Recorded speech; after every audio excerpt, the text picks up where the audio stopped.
పువ్వులు తెచ్చి నీకు ఇచ్చాను, అదేంటిది? అదొక ప్రేమ, అంతేనా?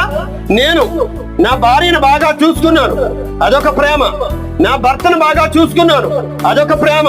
తర్వాత నా కూతురికి ఏది లేదు అనుకున్న అన్ని ఇచ్చాను, అదొక ప్రేమ. ఇటువంటి ప్రేమలన్నిటిలో కూడా కొన్ని పరిష్కారాలు జరగవండి. మీ నాన్న మీకు ప్రేమ అందించవచ్చు, మీ నాన్న పాప క్షమాపణ ఇంట్లోకి తేలేదు. భర్త నీకు ప్రేమను అందించవచ్చు, పరలోక దారిని వాళ్ళు చూపించలేరు.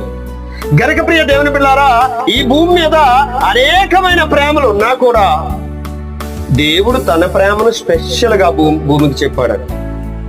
ఎంత స్పెషల్ అంటే, ఎంత వండర్ఫుల్ అయినటువంటి లవ్ అంటే, అది ఎంత అద్భుతమైన ప్రేమ అంటే, ఆ ప్రేమను చెప్పడానికి క్రీస్తు వారి ప్రేమ గురించి మీకు చెప్పాలి. నిజమైన